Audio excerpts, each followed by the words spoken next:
Tonight, I'd like us to start with foundational teachings of 2019. God helped us in the all night to prophesy, to declare things.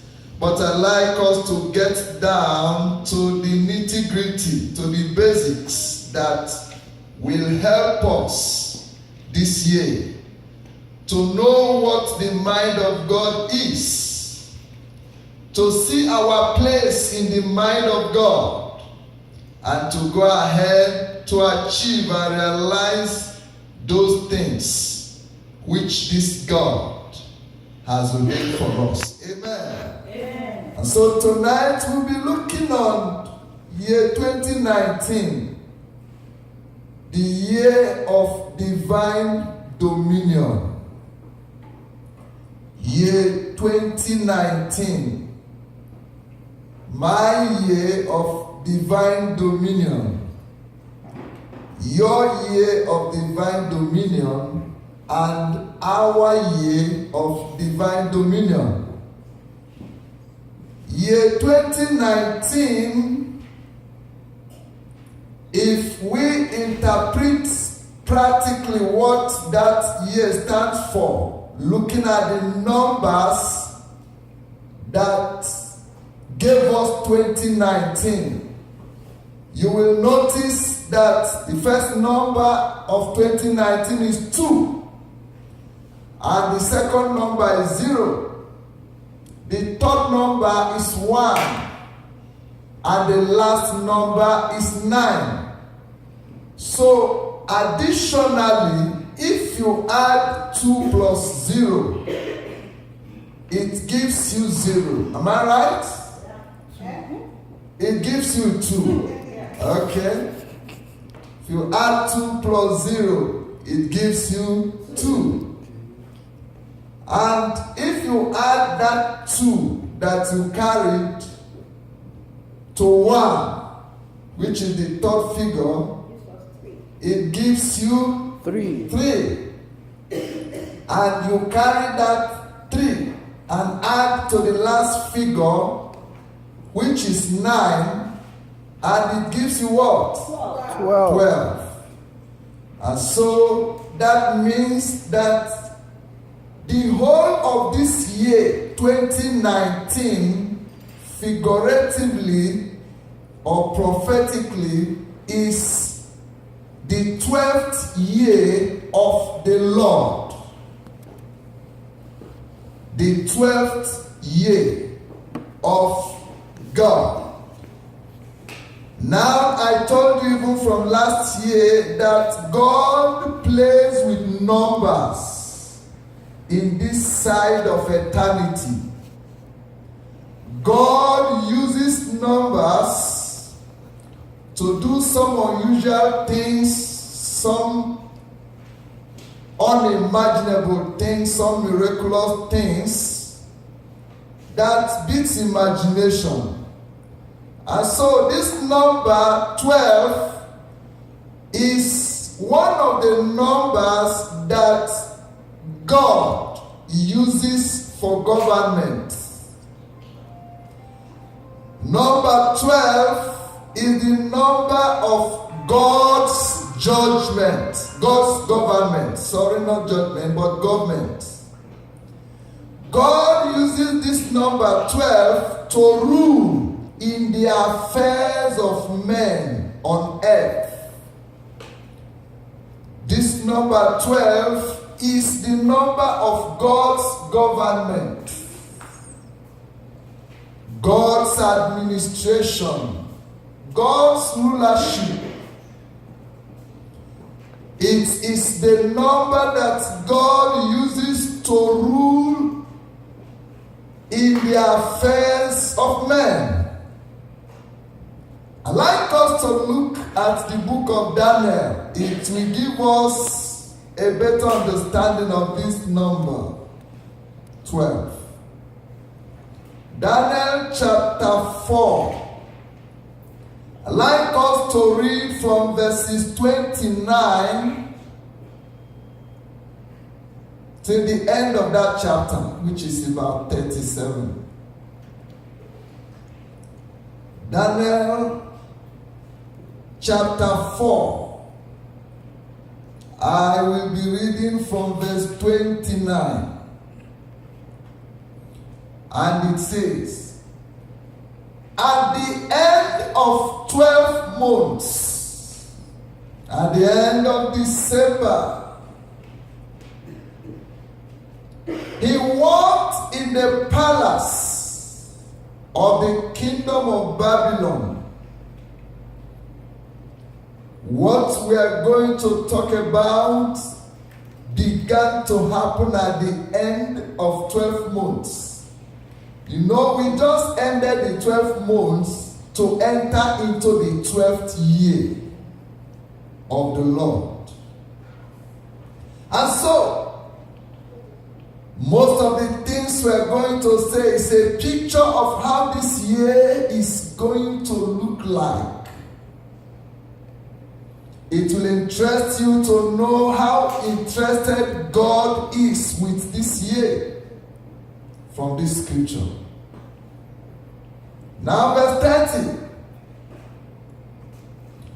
The king spake and said, is not this great Babylon that I have built for the house of the kingdom by the might of my power and for the honor of my majesty? Now this is showing us that the enemy is going to be very boastful this year. Many people are going to trust so much on their power and their ability and forsake God. Many people are going to be so proud. Nations are going to be so proud. Just last December, I discovered toward the end of the month that Russia began to test their nuclear missiles. And they were boasting so much that those missiles runs 20 times faster than the speed of sound. In fact, they call the missiles invincible. They say that the missiles will not be detected by any radar. That they have tested it in the air, that they have tested it underwater. And that is incredible. I heard that in the news and I read my Bible and I draw inference. Nebuchadnezzar said, can you see the kingdom I built for myself? Can you see the majesty? Can you see that I am untouchable? Nations are going to boast about their capability and not about God. They are going to boast about their technological advancements. They are going to boast about their wealth. They are going to boast about their technology. But the church should be aware that God is about to do something. So he said it. Is this not what I built? Which nation can be comparable to mine? Which nation can stand me? Of course, there was no nation to stand him, Babylon, in those days. Verse 31. While the word was yet in the king's mouth, there fell a voice from heaven saying, O King Nebuchadnezzar, to thee it is spoken, thy kingdom is departed from thee. As he was still talking, as he was still boasting, a lot of Some people are going to meet at a dead end because God will be in a hurry this year to establish certain facts and truths. So he was still talking. Though no man could challenge him, though other nations may not challenge him, but there is a God in heaven that his intent will soon take over the nations.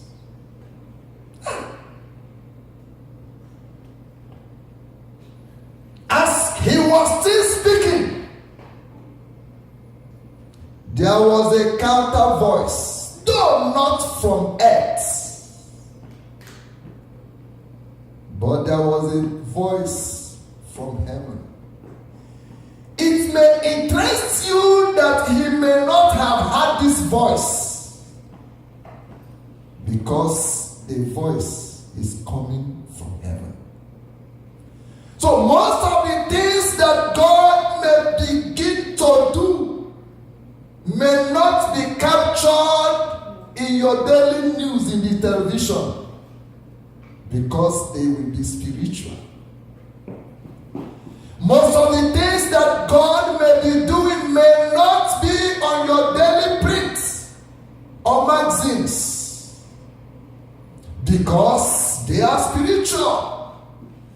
But that will not negate the reality of what God is going to be doing. And so the voice came from heaven and intervened in what Nebuchadnezzar was saying. And the voice was precise. And immediately after the voice, an action followed the voice from heaven. 32. And they shall drive thee from men, and your dwelling shall be with the beasts of the field. They shall make thee to eat grass as oxen, and 7 times shall pass over thee, until thou know that the Most High ruleth in the kingdom of men, and giveth it to whomsoever he willeth. That would be our anchor scripture. But we will read that still.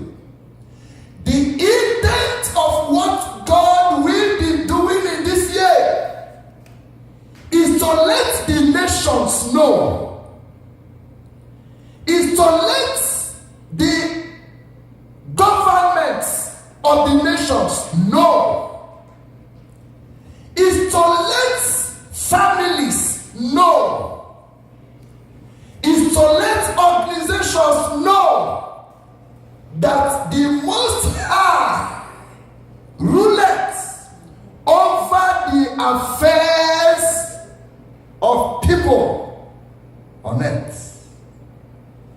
The earth is not free for all.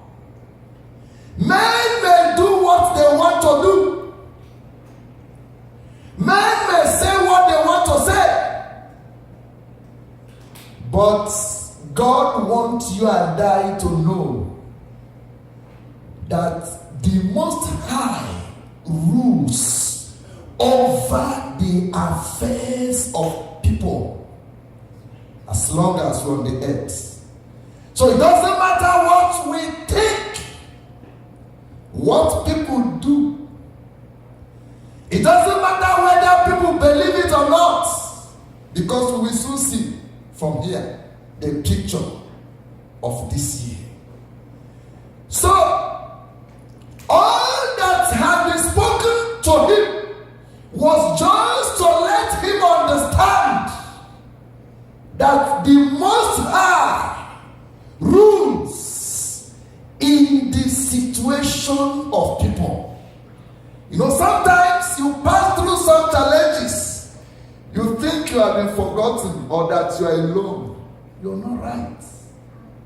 Sometimes when we confront things, we think that we have been deserted. God wants you to know that the Most High is still in control over the situation and circumstances of people on earth.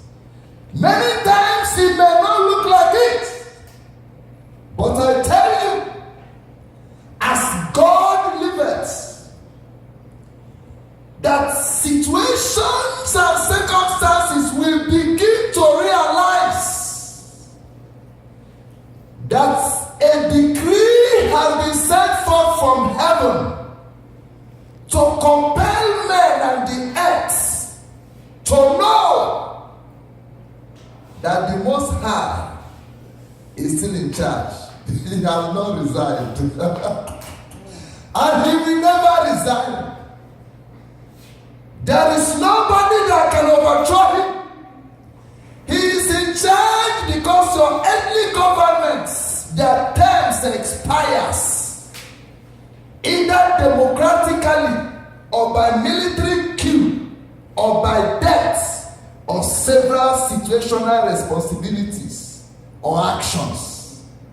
But the Most High, he ruleth. He puts one king up, he brings another down. He causes your situation to expire. He allows new situations to come up.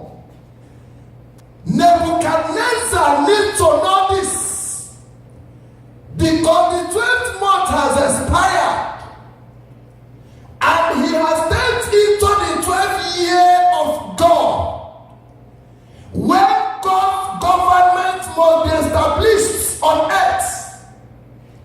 When God's government must sit over marriages. When God's government must sit over people's career.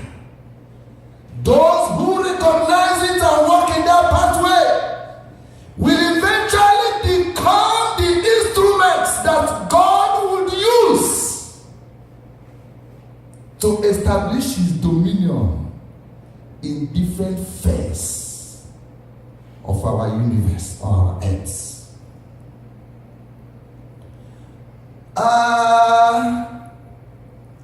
Where am I now? 32. So I'm going to read 33 now. Yeah. Okay. The same hour was this same thing spoken by this angel, or the voice from heaven, or the watchers from heaven. The same hour was the thing fulfilled on Nebuchadnezzar. And he was driven from men and did eat grass as oxen, and his body was wet with the dew of heaven, till his hair were grown like eagle's feathers, and his nails like bird's claw. I could imagine how that man looked at that situation. Waiting those 7 years, I could imagine how horrible. A human being. Never you ever think that there is anything God cannot do in this year. Never ever allow your mind put that limit before you. A noble king. Not these days we have fragmented cities, states and countries and nations. These days were the days of empire, when one empire will rule almost the entire earth. Almost the entire earth will be under one empire. They may have protectorates and cities in different things we call continent today. In those days, Nebuchadnezzar was ruling. The geographical location of his empire was about 3 continents. Africa was there, the entire American, Europe continent. It was about 3 continents joined together that he was in charge. And suddenly he became an animal. His body was like the feathers of an eagle.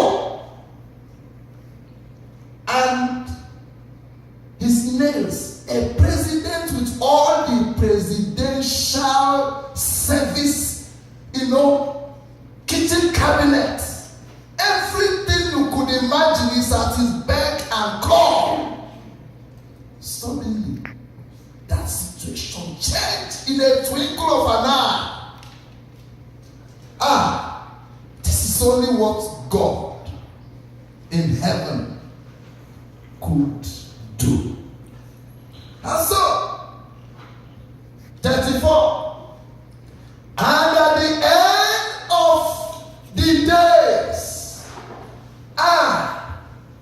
Nebuchadnezzar lifted up my eyes to heaven, and my understanding returned to me. And I blessed the Most High, and I praised and honored him that liveth forever, whose dominion is an everlasting dominion, and his kingdom from generation to generation. And all the inhabitants of the earth are reputed as nothing. This is Nebuchadnezzar saying these things, not an angel now.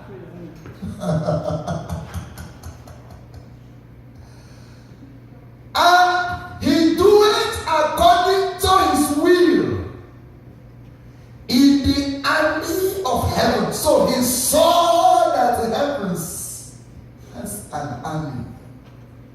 Before, all he knew was the human army of Babylon that could capture any nation, overthrow any nation. Now he saw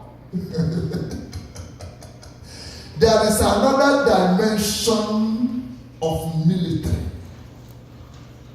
The one that comes from heaven. The one that does not have permission from the ones on earth to bring any decision of God to pass. He is now knowing some things that so many leaders today don't want to know. Many nations don't want to know. But God will soon bring them to know by force. Praise the Lord. Hallelujah. All right, I'm still looking at where I left off.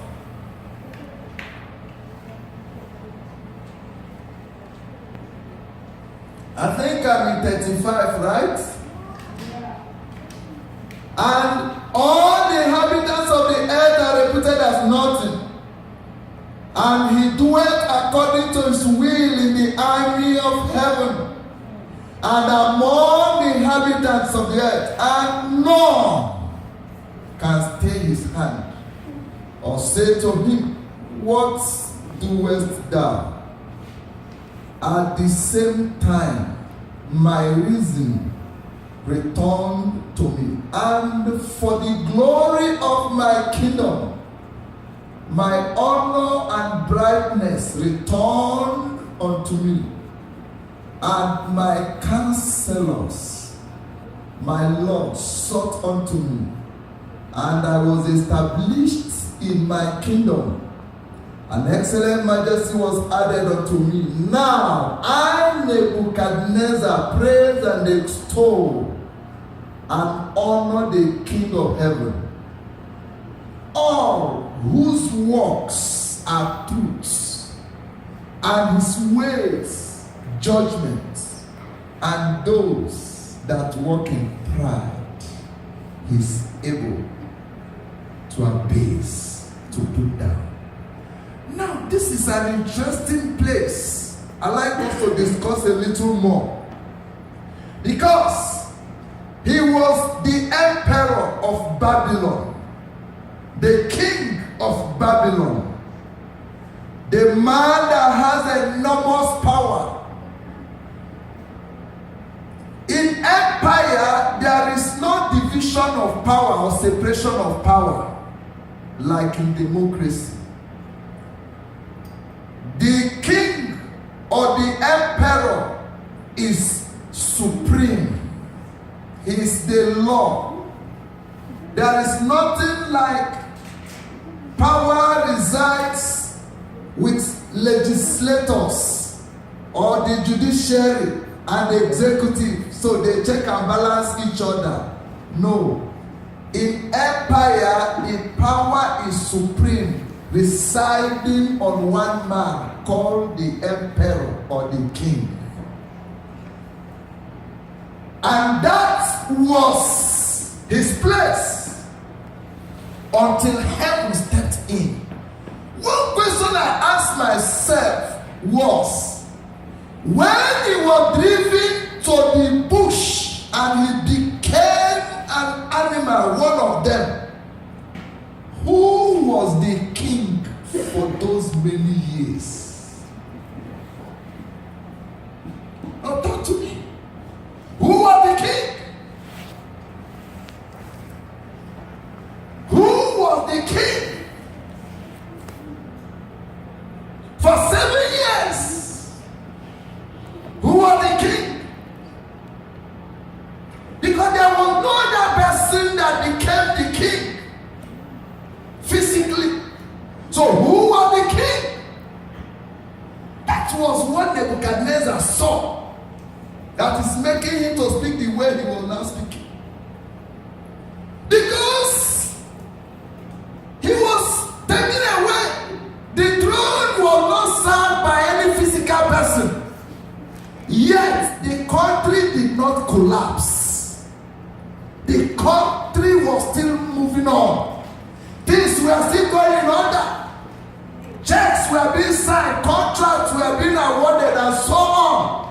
But the king was not there. You know, I looked at that and I asked myself, why was there no military coup for 7 years? You know, I live in a generation where if the president is away for 1 week, for a few days, if care is not taken, people overthrow him. Especially in most African countries in those days, a little bit earlier than now. Just for a president to go for a conference in another country is enough reason for people to overthrow him. It happened in my own country, not once, and some other countries. But for 7 years, the man was in the bush eating grasses. Yet there was no overthrow. You know, we stress ourselves so much when we lose sight of what Jehovah can do for us. When we lose sight of the protection Jehovah could give to us for 7 years. Now, what amazed me more is, how was he restored back? The man said that my counselors, my ministers, every one of them were looking for me, and they say, Oga, the place is still there for you. Come and sit there. If God was not a judge, that would never be possible. I said that to let us know that we're in the season that we should trust God and work with God. And now Nebuchadnezzar began to advise us on how to do it.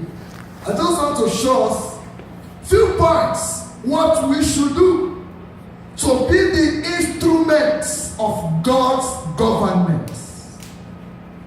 To be that instrument that God will use to establish his dominion upon the environment, in our workplaces, in our career, in our communities, in our nations. If you read verse 34, you will see a few of those things which God requires from us. Verse 34. And at the end of the days, now Nebuchadnezzar is advising us. He said, I lifted up my hands unto heaven, and my understanding returned to me, and I blessed the Most High. Please, if you know how to bless God this season, don't joke with it.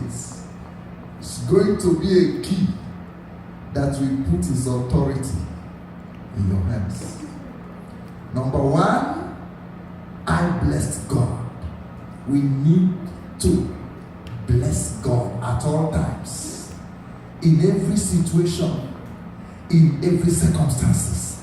He said, I bless God. Two, I bless God. If you don't know how to praise God, go learn how to praise him. In your praise of the Almighty, his authority is released into your life. The more you praise him, the higher he lifts you. The more you praise God. When you become a praise addict of heaven, you become an instrument that heaven will treasure so much. Point 3, and honor him. What is honor? Honor is simply respect. Honor simply means I respect God. God would want his church to honor him, to respect him. Respect God's time. Respect God's